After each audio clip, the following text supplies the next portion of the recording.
Not all antagonistic threats in comics derive from human origin. That's part of what makes the medium so fantastical. There's elements of sci-fi with extraterrestrial enemies popping up from time to time, cosmic stories, stories with major pulp roots, and of course, narratives and characters steeped within the horror genre. So yeah, from time to time we see a character intermingling with a demonic force or two. And sometimes they end up getting busy with said demonic force. We are getting into that demon kink today, friends, with our list of the top 10 superheroes who hooked up with a demon. Oh yeah. Be sure to stick around till the end of the video for bonus content that will surely feature me making fun of demon sex. No promises though. Although this is just like a golden opportunity to do so.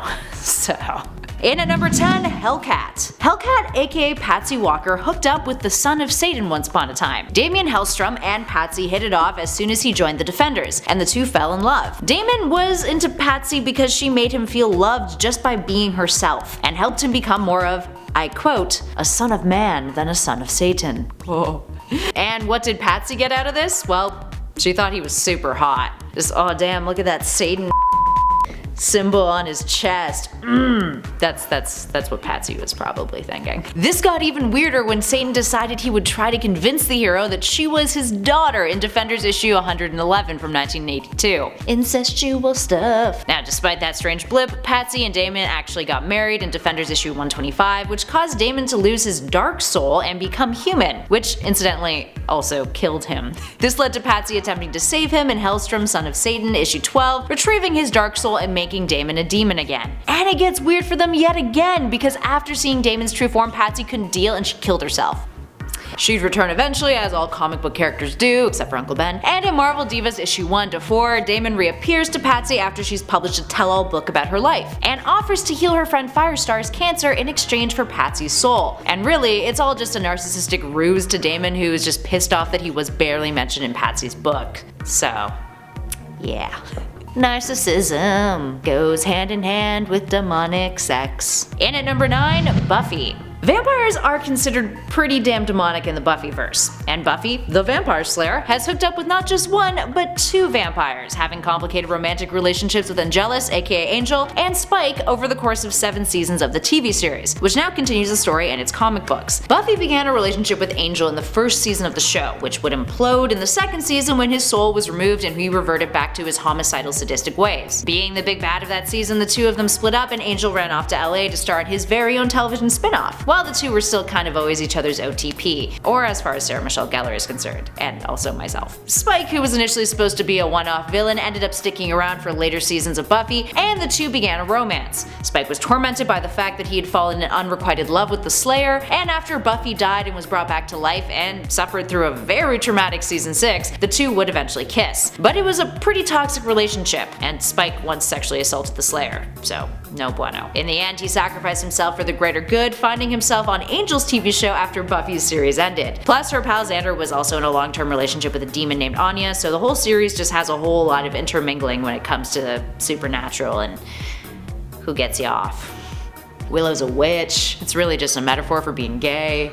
And at number 8, Deadpool and two people actually for this one, Shiklah and Satana. So we have our first double offender here on our list. Yes, there are more. Deadpool hasn't hooked up with just one demon, but two. Let's start off with another child of Satan's, the creatively named Satana, who Deadpool saved from the results of a high-stakes poker game with 5 geeky dudes. It turns out these geeky dudes are actually some bigwigs in the demonic world. Specifically, they are Dormammu, Lucifer, Mephisto, and 2 other guys, who wanted to marry the succubus daughter of Satan in order to become the heir to hell. Now, Satana lost her soul in said poker game, having to be married to the demon who won, until Deadpool stepped in and married her first. In exchange, she endowed him with powers that let him defeat these demons, causing them to retreat. Satana immediately broke it off with the Merc with a Mouth though, keeping half of his soul as part of their divorce. She wasn't the only demon that he's married though. Deadpool had an on and off again relationship with the demon Shiklah, who he had been paid to go and fetch after her father had put her in stasis as a means of keeping her safe from Dracula. They got married, but after a bunch of issues arose in their relationship, Shiklah would do the unthinkable and ditch DP for the last man that her dad wanted her shacking up with,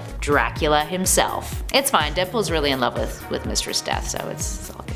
In at number 7, Zatanna and Constantine. So, Constantine classifies as part demon. He once got a blood transfusion from the demon lord Nergal. Nergal is a demon, which is enough to classify him as a demon half in this pairing. Now, when Zatanna first hit the scene, many of her adventures consisted of trying to find her birth father. This quest led her to the Justice League of America, further colliding her with other heroes, including Constantine. Now, after she found Daddy Dearest, her and John would have an on and off again affair while he was dating one of his other love interests, Emma. This affair would always be complicated by the fact that Constantine was somewhat responsible for her father's death, having been the one who organized a seance in which her dad sacrificed himself to protect her. The romance would continue to be explored after the New 52 relaunch in the Justice League Dark, with the two of them being exes, but on good and civil terms. Now we'll be talking about some other demonic love interests of Constantine later on in our list, where he is actually the more human half. But for now, on to our next number. In at 6, my personal favorite, Mephisto and Rogue. Oh, this pairing kills me. It is so absurd and so weird, and of course it's Rogue. Remember when she shacked up with Magneto for a hot second in the 616 and then for a long minute in the Age of Apocalypse timeline? Yeah, girls got some interesting taste in love interests, and also a thing for dudes with the letter M as their first initial. But not Gambit, he doesn't count. Once upon a time, there was a fun little miniseries called Mephisto vs. the Marvel Universe, and in it, he was all about collecting those hot female superhero souls for his lonesome self. He hit up the Invisible Woman first, then Jean Grey, and then by the 3rd issue, he had his sights set on Rogue. Rogue's thoughts during this brief entanglement consist of her debating about whether or not she's feeling this demonic makeout. She goes through an emotional roller coaster, stating that her mind is blown by the fact that she's able to touch someone and kiss someone, but then she is triggered by the fact that it is with, I quote, a creature like Mephisto. She then gets freaked out by the fact that he is old, or as she puts it, so incredibly old. Now after they kiss, Rogue is almost mean about it, saying, I quote, "You're like me. No one ever wants to touch you, to know you. Only with you, it's like 100,000 times worse." She's basically like, oh man, my life sucks, but yours is so much worse, dude. Like, you're way more lonely than I am. And he legit responds with, "Bah, spare me your pity," as if he's like not hurt by it. She's so mean. Rogue then Nancy Drews his MO of taking souls as a substitute for real contact, and then she makes it about her, so he macks her some more to get her to shut up. Problematic storylines, gotta love them, but it's a demon. Anyway, long story short, Rogue absorbs his soul collecting abilities, and then he tries to use her in the 4th issue to steal Thor's soul, and then it's revealed that this was all just a convoluted scheme to screw around with Hela. Yeah. And also apparently to get some.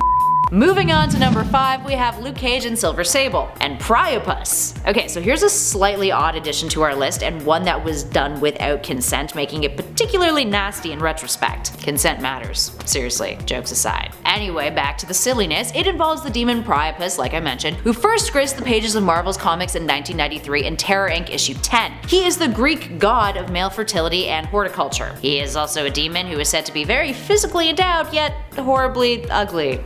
A walking paradox. I'll let y'all make that call for yourselves though. He also claims that ecstasy is his life, so that's a thing apparently. In 1993, the two heroes alongside Terror fought against Priapus in a crossover story called Cage, For Love Nor Money. During the battle, Priapus incapacitates both Cage and Sable with orgasms. He does this by kissing Sable and then touching Cage on the head, and then gives him this whole long dry speech while they're just shaking there dealing with these allegedly mind-blowing orgasms. Can't even make this up, guys. And at number 4, Mystique and Azazel. X-Men member Nightcrawler is the product of a mutant and a demon rubbing nasties. Mystique, his biological mother, who is blue and has shape-shifting abilities, hooks up with Azazel after developing a crush on the Niafem. In Uncanny X-Men issue 428, Mystique, who wants to get married to the demon, learns the hard way that sometimes dudes just want a one-night stand with a blue mutant inside of a church. In the aftermath, Azazel is all like, "Girl, never confuse physical passion for a condition of the heart. Since the dawn of mankind, the two have rarely gone hand in hand." She's like, yeah. Whoa. But also is still like really upset about it because she does like kind of love him. He's just like the ultimate demon boy. He also impregnates her with Nightcrawler, who she is forced to abandon in order to save from an angry mob. But Azazel's like, yo, I'ma save you and then give you to my sister and then everything is dope. He did that too. He's hip, he is with the kids. And at number 3, Etrigan and Lady Xanadu and Lady Blaze. Etrigan loves the ladies. He is also another double whammy on our list. So for starters, Etrigan is Jason Blood, a mortal man bound to the demon Etrigan, meaning they share their love interests, which sometimes gets complicated. In Batman the Dark Knight issues 4 and 5, back in 2011, Etrigan makes an appearance when hunting down a demon running rampant in Gotham. Turns out this demon is a servant of Lady Blazes, who then strikes up a deal with Etrigan to fully restore his power in exchange for him being her consort. Jason Blood is like, nah man, I'm good. Like, this chick's a demon, I think I'm going to pass. But Etrigan is like, yes please, and overpowers Jason. Etrigan eventually realizes that Blaze is lying in order to take advantage of him. Teardrop. It's not gonna get some demon boy. And then there's the R-rated romance of Etrigan and Lady Xanadu. Xanadu has a polymorphous, polyamorous relationship with Etrigan, which she gives us insight on in Demon Knights issue 8 from 2012. She agrees to be with Jason, wanting to marry him, but Etrigan wants to ensure that he is getting some action too. He states that he wants to mate with Xanadu over a long period of time, and often. Xanadu goes along with it, lying to the demon, admitting that she likes to, you not, cuckold Etrigan. Sorry kids, it's nasty. In at number 2, Constantine and a lot of other demons. Zatanna is definitely one of Constantine's higher quality hookups compared to some of the other individuals in the DC universe that he's knocked dirties with. And by quality, I mean she is human, or rather a metahuman, but that's still totally fine. She's got all the normal human bodily bits that you would expect a human being to have. But Constantine, oh, he has a variety of preferences. Yes, he does. He's hooked up with a succubus named Ellie plenty of times. Ellie's true form involves very aggressive nipples and this demonic aesthetic. Fun.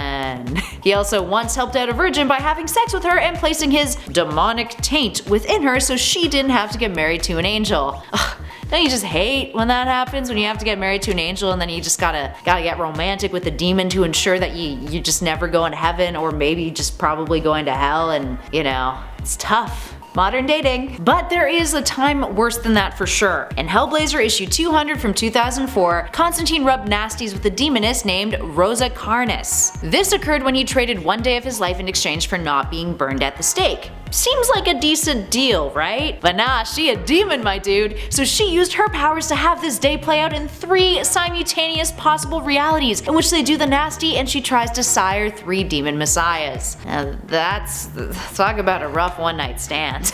There's a lot of demonic seductresses in this, but also like I guess Mephisto was really bad. Gender parity, guys. Any demon can be a terrible demon who wants to have sex with you and ruin your life. And finally, in at number 1, saved the biggest for last, Hulk and Umar. The Hulk has had his fair share of romances, but none is as wacky as his hookup with Umar, the demon sister of the mystical entity Dormammu. She's his little sis. It's kind of hard to imagine him having any family whatsoever, but this is a thing. She also lives in a tower where she like kind of kidnaps the Hulk and then hooks up with him, as seen in Defenders issue 3. And oh boy, at first he wasn't feeling it at all, so like there's some consent issues there, but then wabam. After 6 whole minutes of them doing the dirty, he can't take it. He's so overwhelmed with ecstasy that he can't keep up with her. He even reverts back to Bruce Banner afterwards. Now keep in mind, almost nothing is capable of reverting Hulk back to Banner. Once upon a time, like the only thing that worked was puppies. So apparently Bruce Banner will not be the Hulk if you give him puppies or mind-blowing sex.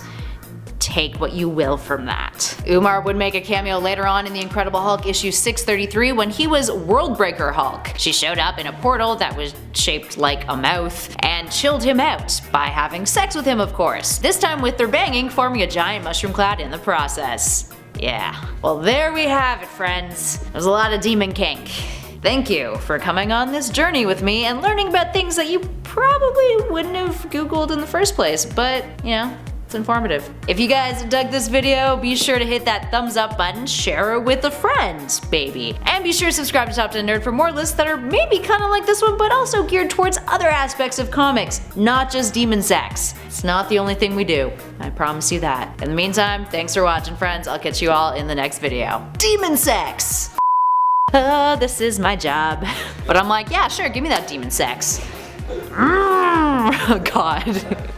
Who the am I? No, let's go back. No, I'll let you go. Blah, blah, blah, blah, blah, blah. Say something. Someone knocking on our door? Hello? Hi. Yeah. Dirty minds. Azazel. You can just say facts. Facts.